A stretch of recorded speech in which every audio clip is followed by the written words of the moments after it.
Baik, kita mulai aja ya. Bismillahirrahmanirrahim. Assalamualaikum warahmatullahi wabarakatuh. Waalaikumsalam. Saya pembukaan dulu ya ini. Selamat pagi, salam sejahtera bagi kita semua. Wilujeng wayah kieu, sobat Mang Oka yang berakal dan berakhlak. Hari ini Mang Oka mendatangkan tamu seorang ustadz dari Mamuju ya, kepala sekolah apa direktur antum nih di Buah Hati ya. Kepala sekolah aja deh, kepala sekolah tepatnya. Baik, nanti kita akan tanya-tanya banyak hal ya terkait pendidikan di Mamuju seperti apa. Baik, mungkin Ustadz saya mulai dengan pertanyaan ini nih, secara singkatnya gimana sih antum kan orang Flores nih, ya perkenalkan diri lah gimana, terus bisa nyasar di sini seperti apa? Oke ya, terima kasih. Bismillahirrahmanirrahim. Jadi pada tahun 2005 itu saya lulus SMA Aliyah lah, tepatnya Aliyah Muhammadiyah di kampung Flores. Setelah lulus Aliyah, saya ngajar di kampung saya, sekolah baru, ngajar ya, karena nggak ada orang lagi ngajar. 1 tahun, kemudian karena nggak ada perkembangan, ada saudara yang kuliah di UIN Jakarta, bilang sama bapak saya, gitu, mending saya bawa ke Jakarta deh, jadi kerja gitu, daripada di sini nggak jelas. Waktu itu bapak saya setuju. Udah bawa aja deh adikmu ini gitu, kasihlah uang 1 juta. Nah, dari situ naik bis ya, jalan darat waktu itu, naik bis dari kampung ya sampai Jakarta jalan darat. Melewati itu ya? 3 malam 4 hari nyampe Jakarta. Udah kalau start dari rumah keluar rumah itu 4 malam 5 hari malah.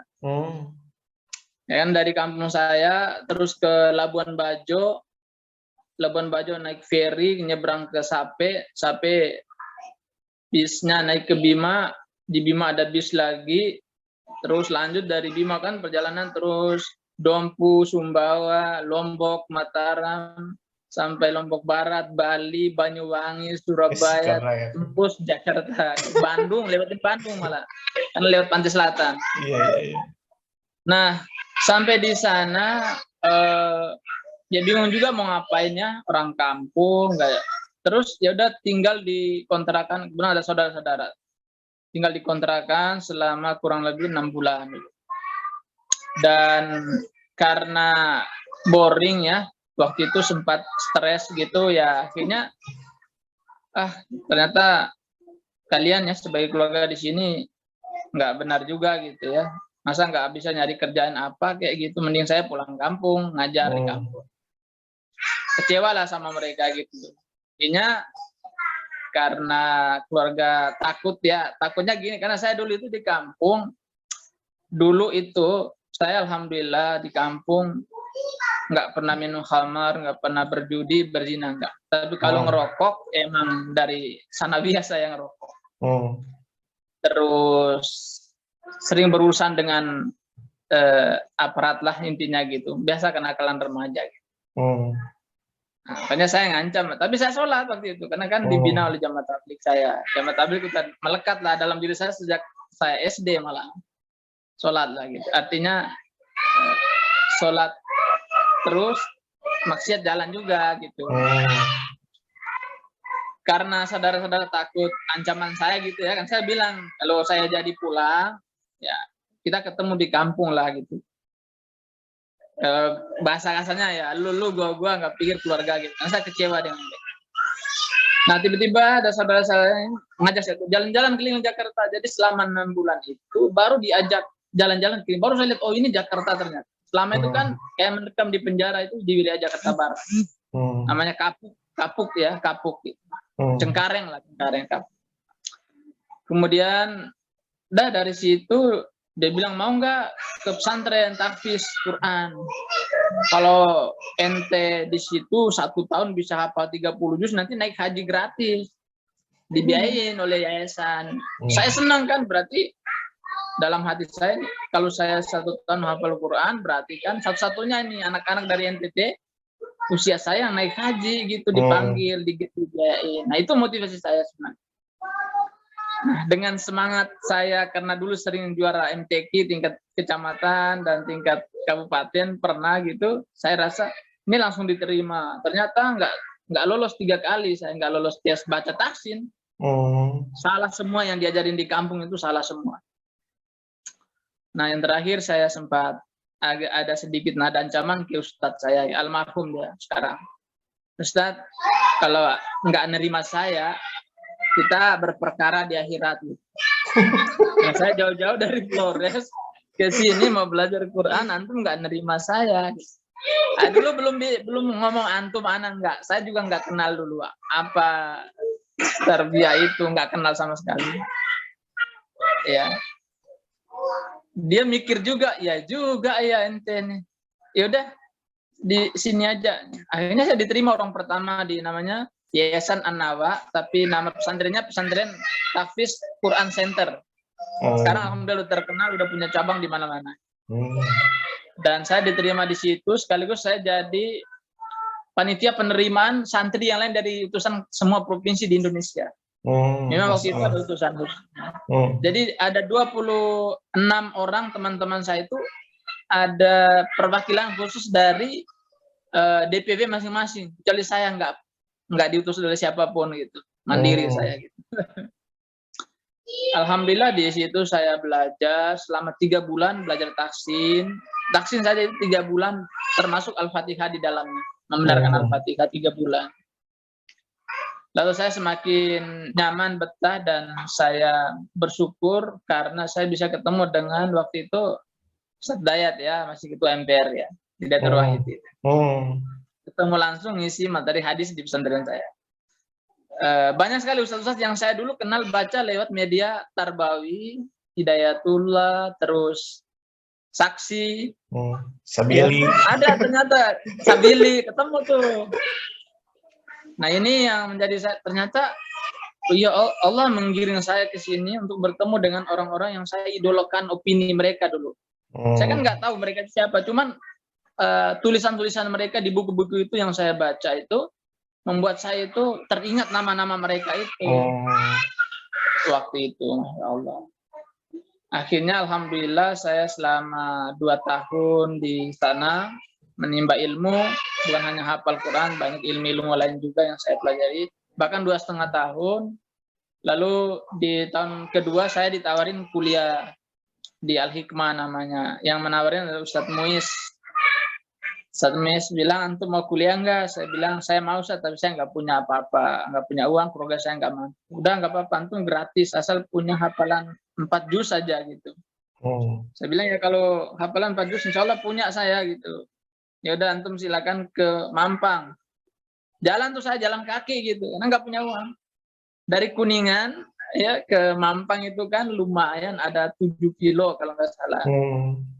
Jadi saya nyebrang tuh lewat jalan-jalan yang jalan-jalan tikus gitu, karena udah tahu lah. Pakai sarung waktu itu, aduh malunya, sendal jepit pakai sarung. Karena celana levis saya itu disuruh dibuang semua waktu sama saudara, katanya dia tuh nggak boleh pakai celana levis, nggak boleh megang HP, nggak boleh pakai baju yang bergambar-gambar, pokoknya macam-macam. Akhirnya saya tuh buang semua, beneran dibuang gitu. Yang bawa cuma 2 sarung, 2 baju, 2 sama celana training 1 gitu.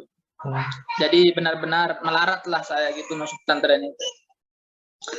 Ya singkat cerita, saya di sana ketemu Ustadz Rofi, dites lah, alhamdulillah diterima. Alhamdulillah kuliah sampai akhir saya gratis begitu. Disitulah baru saya tahu gitu, oh ternyata dunia itu seperti ini, dakwah itu seperti ini. Semakin banyaklah ilmu-ilmu saya dan lain sebagainya gitu. Jadi semakin banyak saya mengenal dengan dunia-dunia luar, semakin banyak mengenal dunia-dunia dakwah, terus diamanahkan juga untuk ngajar-ngajar lah gitu dari kampus waktu itu. Ditugasin gitu ngajar ibu-ibu, bapak-bapak ngaji atau masalah-masalah fikih yang kecil-kecilan gitu. Nah dari situ saya mulai percaya diri bahwa ya insya Allah saya bisa gitu, bisa mandiri lah intinya dari sisi, walaupun memang nggak ada penghasilan karena memang saya nggak kerja, tapi dari penghasilan yang kecil-kecilan tadi, infak orang atau apa, biasanya terima kasih ini adalah untuk eh, hidup di Jakarta dan buat nyuci ada gitu. Dan sampai di semester 6 ya saya berani gitu untuk menikah karena emang udah saatnya saya sudah niatkan bahwa saya harus menikah gitu ya. Karena kan di kampus itu walaupun kampusnya itu pisah kuliahnya siang malam, tetapi menurut saya tetap ya pandangan itu kan mempengaruhi sekali karena kan itu kampus Al-Hikmah gitu. iya, kampus Al-Hikmah itu kan dulu itu terkenal dengan pokoknya lingkungan Bangka itu Mampang itu pokoknya terkenal. Jadi kalau jalan dari namanya jalan Buncit dari depan masuk ke dalam itu pasti ketemu mahasiswi yang ya secara manusiawi saya itu nggak bisa kalau melihat secara terus-terusan itu orang-orang yang soleha gitu, nggak bisa saya. Makanya saya memutuskan, saya telepon sama ibu saya mau menikah nih.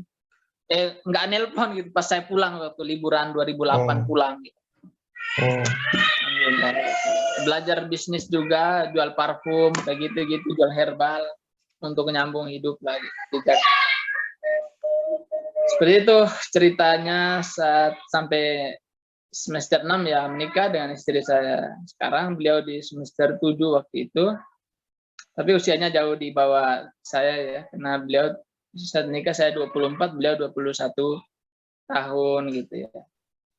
Dan mulai hidup baru lah dari bukan dari nol ya, dari minus gitu, dari minus.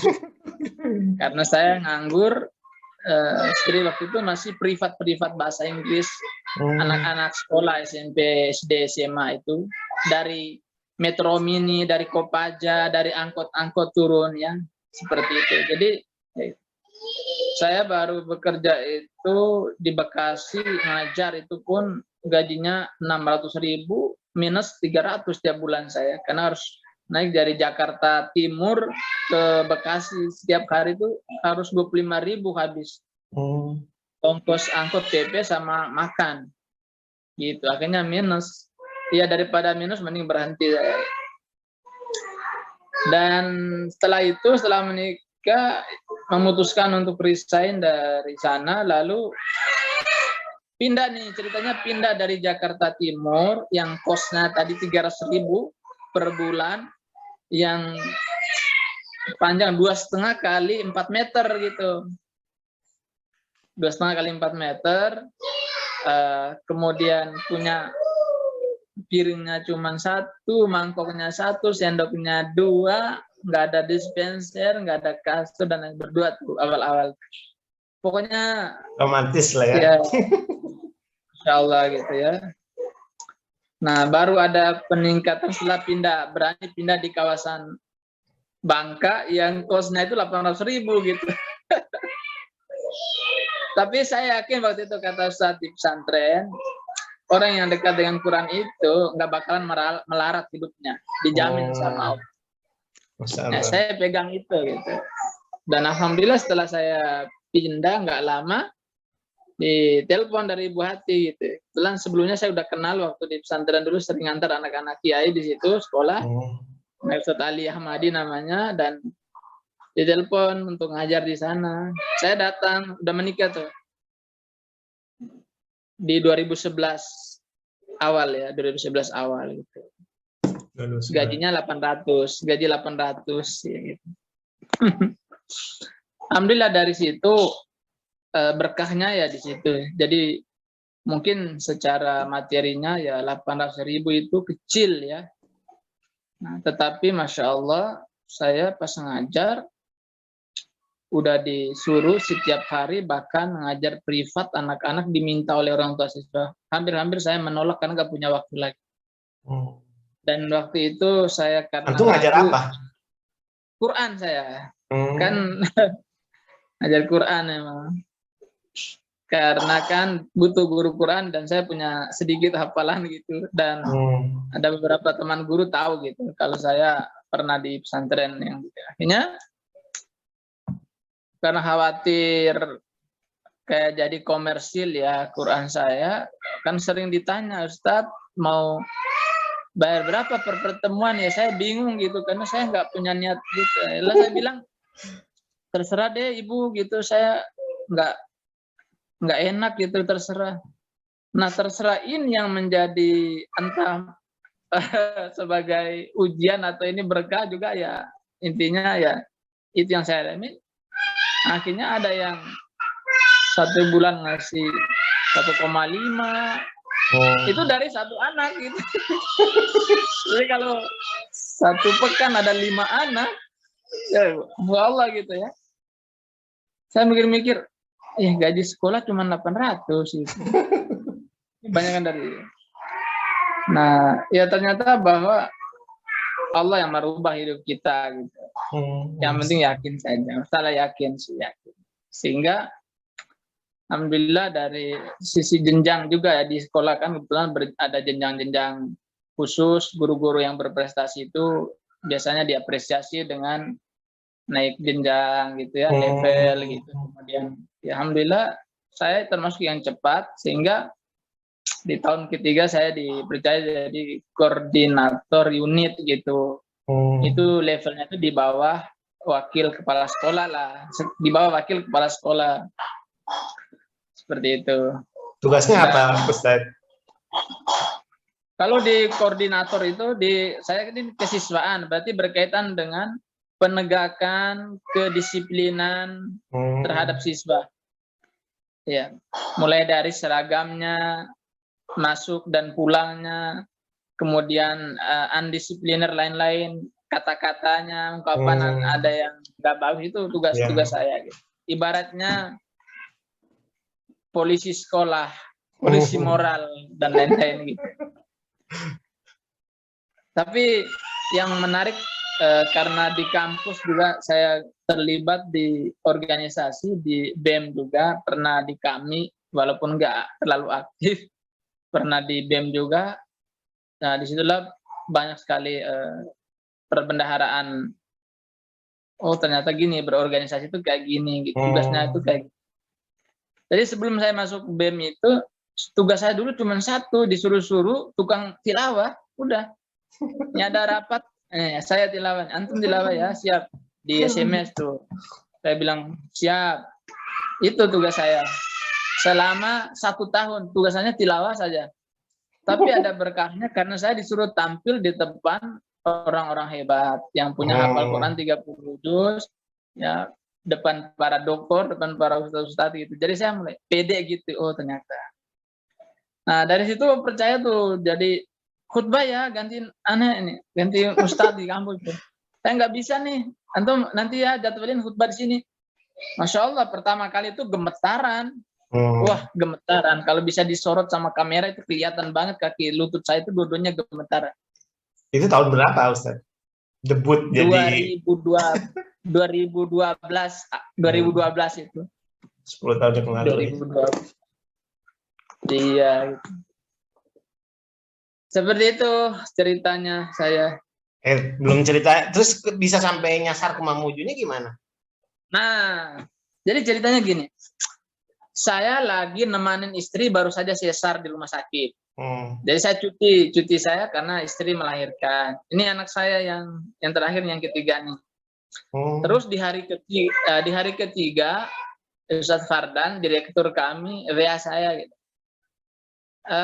Assalamualaikum, antum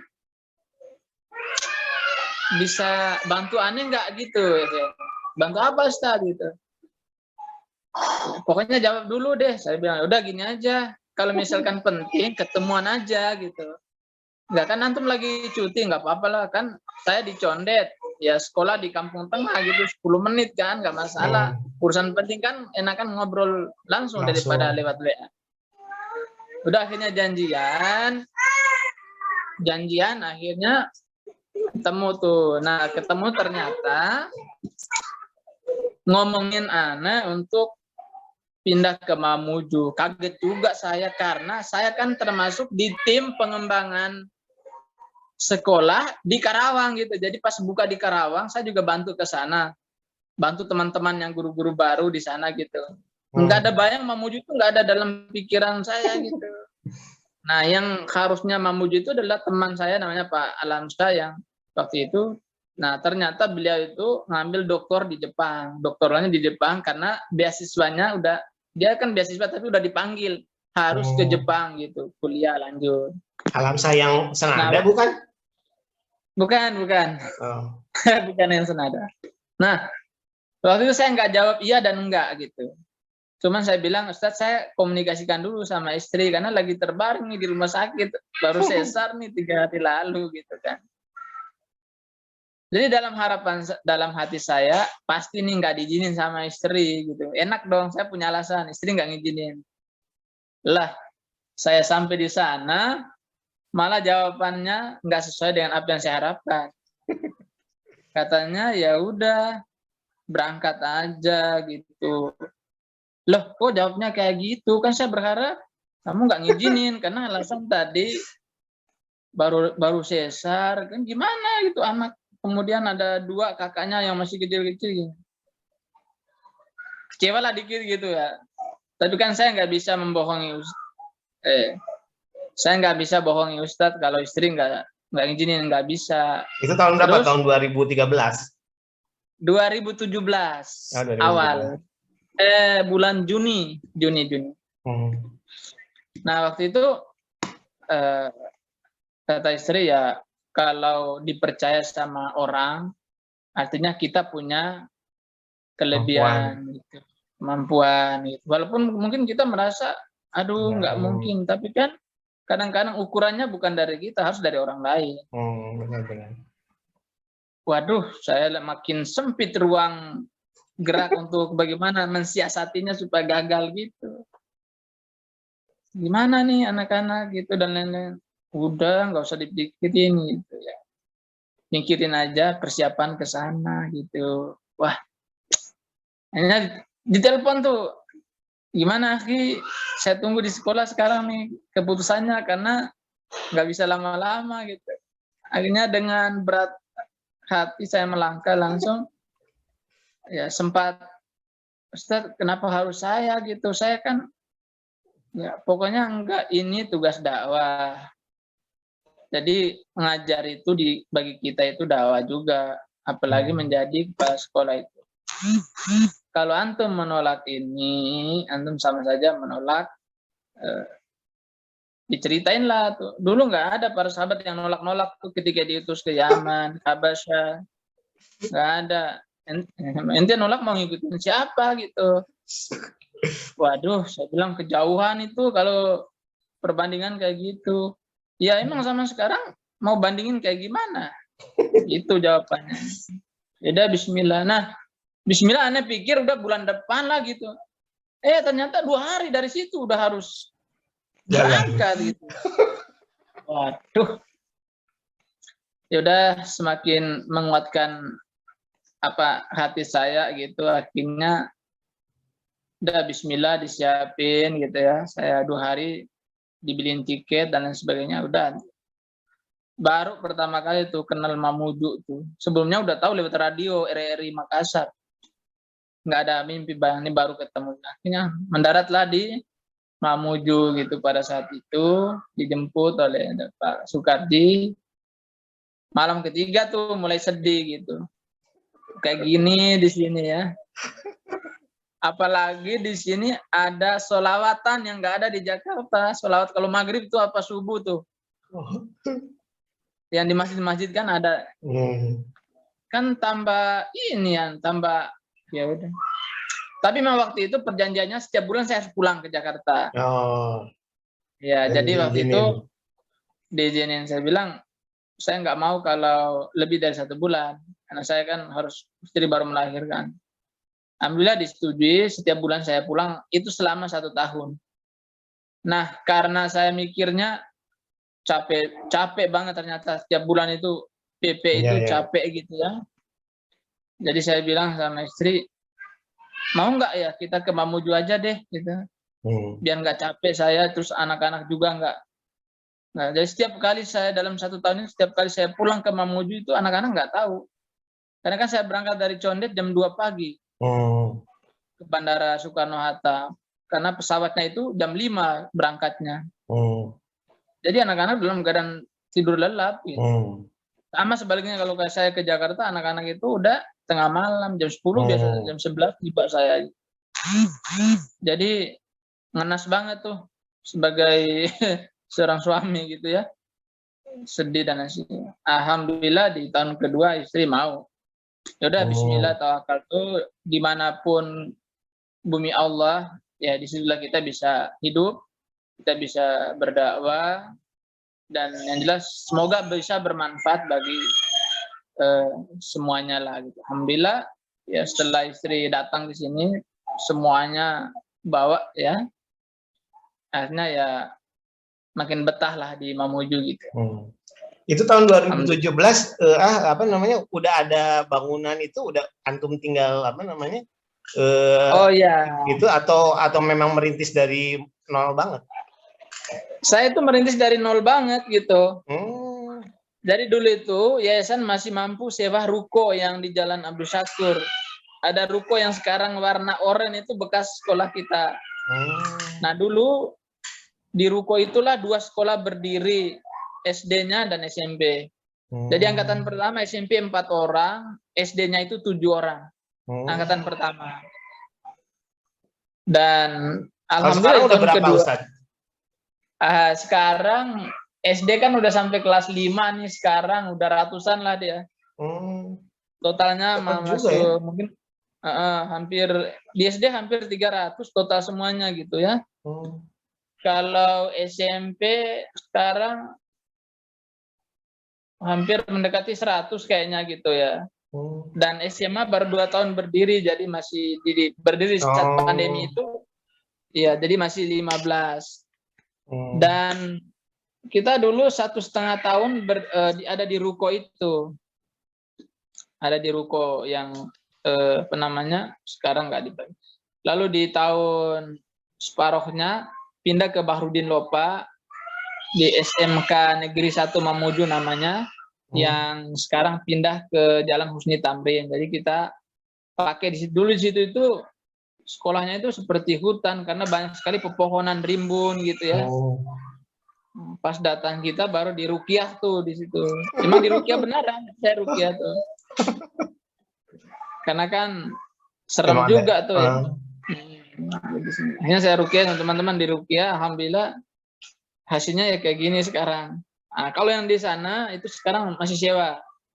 Yang di mana? Masih yang di Bahrudin Lopa yang SD sekarang. Oh, itu sewa. Sewa gitu ya, udah 5 tahun nih sewa. Nah, kalau yang sekarang SMP ya? SMA itu ya, SMP SMA itu sekarang udah milik sendiri alhamdulillah gedungnya. Kalau SMP SMA udah gedung sendiri. Padahal SMA udah baru 15 orang. Ya, 15. Untuk 2 kelas ya, kelas 10, 11 atau kelas 1, kelas 2 SMA. Berarti belum ada lulusannya ya, Ustaz? Belum ada lulusan untuk SMA.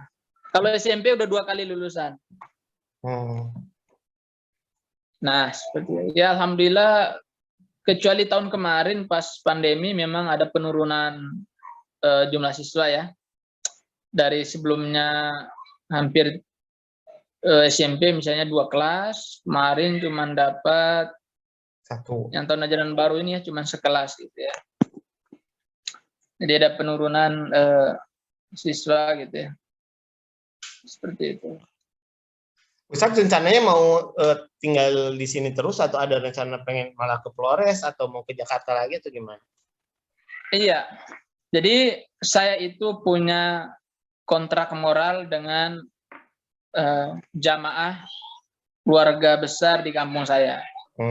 Itu sejak 2008 silam sudah punya kontrak moral. Dan memang sejak saya start berangkat juga orang tua saya berpesan merantau, cari ilmu, terus balik lagi ke kampung. Nah banyak dari keluarga saya, paman-paman saya itu yang rantau sampai sekarang nggak balik-balik gitu, menikah dan di Jawa, rata-rata di Jawa semua. Sehingga ya kampung tetap seperti itu, nggak ada orang yang bergerak bagaimana ceritanya. Dan saya udah sampaikan juga ke semuanya bahwa saya punya kontrak moral. Insya Allah di sini 2029 lah, sampai 2029. Baik, Ustaz. Berarti masih Insya ada Allah. waktu lah antum juga membangun Mamuju. Kalau menurut antum Mamuju ini gimana secara taraf pendidikannya?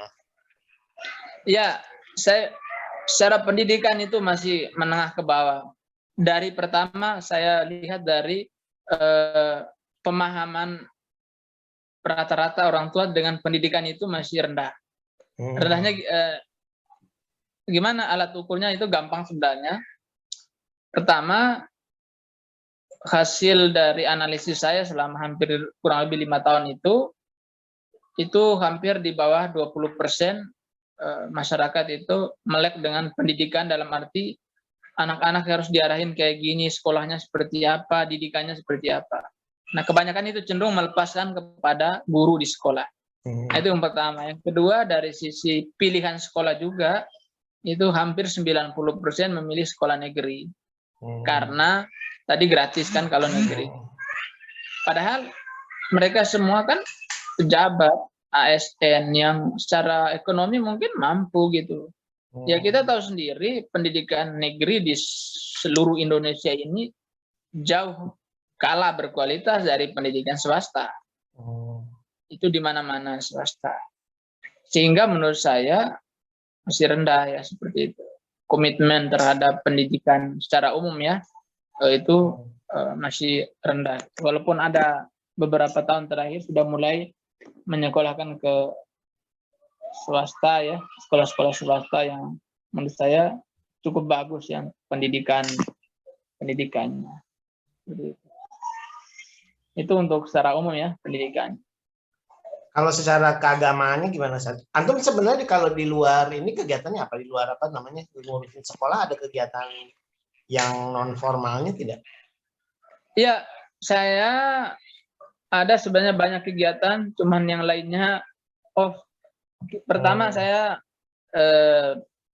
di tahun 2019 sebelum pandemi kan saya pengisi fikih sunnah di Masjid Al-Aqsa ya, di Legenda. Nah pas pandemi ya berhenti jadinya kan awal-awal tuh, jadi nggak berlanjut sampai sekarang. Kemudian yang kedua juga saya ngisi fikih juga sama di Masjid Al-Amanah di Jalan Abdul Syakur. Sama tuh fikih juga, ya fikih sunnah sebenarnya. Tapi Antum memang spesialisnya di situ ya? Alhamdulillah saya ya kalau di fikih ya karena saya kayaknya suka banget gitu sejak semester 1 memang saya ke fikih, usul fikih itu ya, walaupun bukan sudah mahir itu enggak sih. Cuman secara prinsip keilmuan dan lain sebagainya saya suka gitu. Seperti itu. Dan memang kebetulan jurusan kuliah juga adalah Fakultas Dakwah. Ya, jadi saling melengkapi gitu ya antara kampus dan aktivitas saya sekarang gitu. Kemudian sempat juga pernah menjadi pengisi tetap ya Majelis Talim di Mamuju Tengah gitu. Jamaah umroh, jamaah haji gitu. Nah, ya berhenti saat pas pandemi itu, akhirnya ya sampai sekarang off gitu. Karena termasuk karena banyaknya amanah juga lain yang harus saya emban, misalnya tunjuk jadi ketua JSIT, Jaringan Sekolah Islam Terpadu Provinsi Sulawesi Barat di Mamuju, sehingga membuat saya untuk tidak banyak bergerak mengisi kajian-kajian di luar gitu, termasuk imam ya di masjid, imam juga di masjid. Cuman ya sekarang saya lebih memilih untuk menjadi, kalau nggak ada imam lah baru saya maju. Kalau ada ya tafadhol gitu. Termasuk pengisi di Ramadan 2 tahun terakhir juga saya menolak ya, karena nggak bisa saya menerima semuanya gitu ya. Paling nggak saya ngasih space 10 hari pertama untuk 3 masjid udah cukup menurut saya gitu. Karena sisanya ada hal wajib yang harus saya lakukan. Tugas saya sebagai kepala sekolah di 2 lembaga plus ketua JSIT kayak gitu. Antum yang kalau nggak pakai nggak pakai medsos gitu, nggak pakai online gitu untuk dakwahnya? Kalau karena targetnya atau segmentasinya berbeda ya. Berbeda. Jadi segmentasi saya sekarang membina 2 majelis taklim di Mateng, sebenarnya Desa Kombiling sama di Pulkar. Nah itu kondisi kan nggak bisa pakai internet karena nggak ada jaringan. Oh gitu. iya siap. Dan memang Jadi otomatis saya harus buat tim yang harus kopdar gitu. Kopdar ada tim teman-teman binaan semua untuk membuat acaranya supaya tetap berjalan.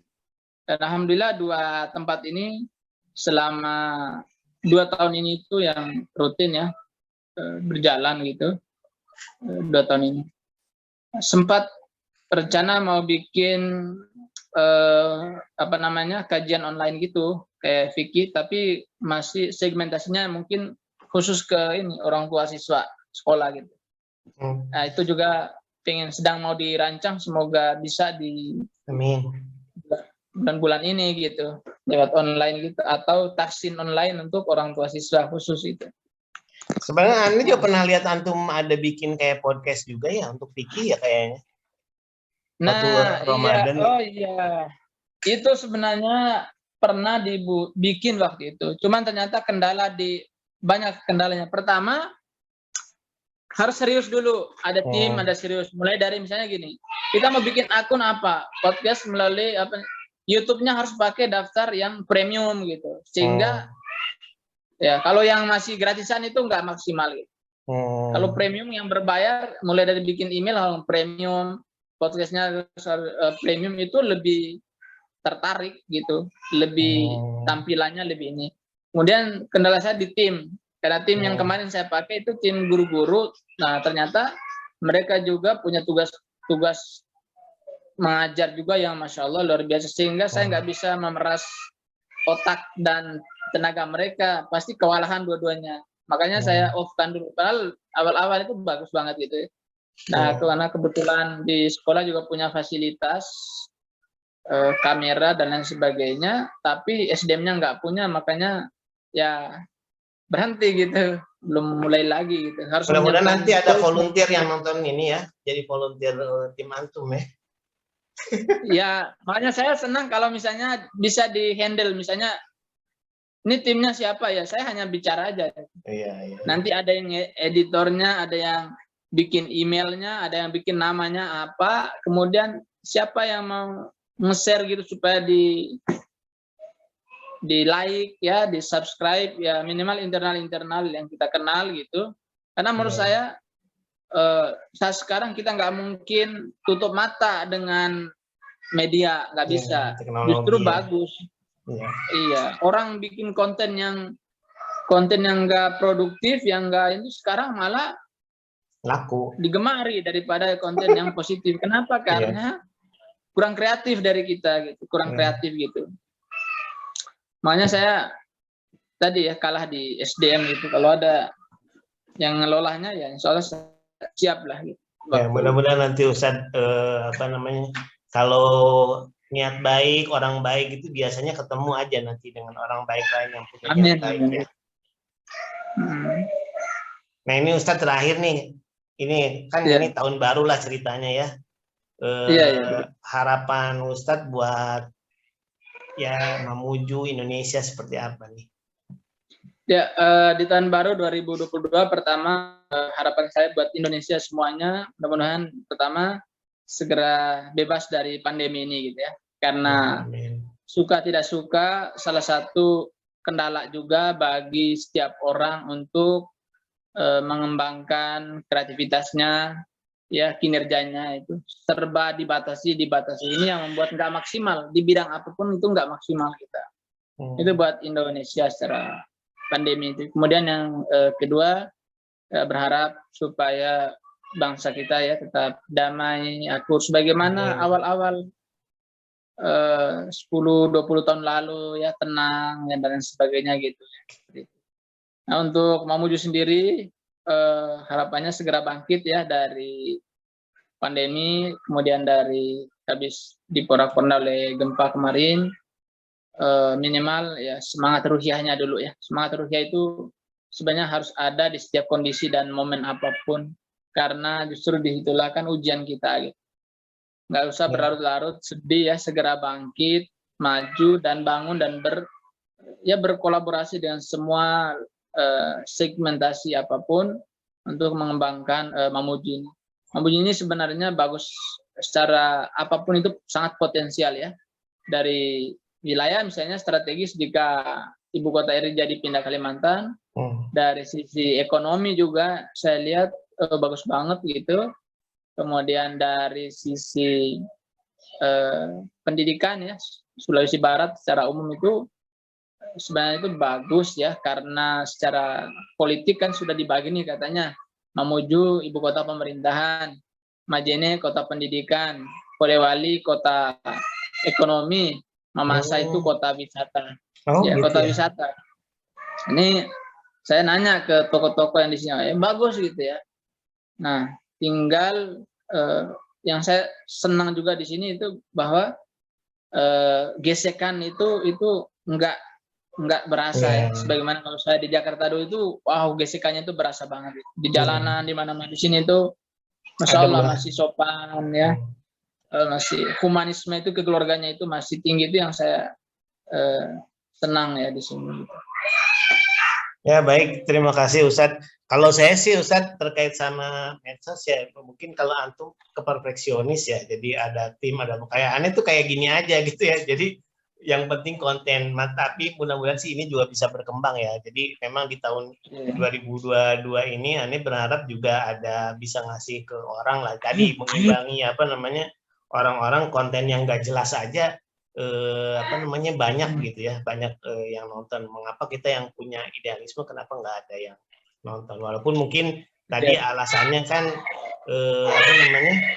mungkin dari segi kreativitas ya kurang menarik atau apa, tapi kan sebenarnya ibaratnya makanan gitu deh, makanan semenarik apapun kalau tidak bergizi harusnya bisa kalah dengan makanan yang sederhana tapi dia tuh bergizi gitu. Nikmat ya. Ya, Ustadz, mungkin lain kali aneh juga undang lagi terkait sama fikih misalnya, mudah-mudahan bisa. Siap. Ya, itu aja barangkali teman-teman, itu dari pengalaman yang luar biasa ya dari Ustadz kita ya, yang menurut saya survive ya, dan luar biasa, dan mudah-mudahan nanti sekembalinya beliau ke ke Flores itu jadi bisa Mamuju sudah maju dan Flores nanti semakin maju juga dengan adanya. Amin ya. Baik, terima kasih Ustadz. Assalamualaikum warahmatullahi wabarakatuh. Waalaikumsalam warahmatullahi wabarakatuh.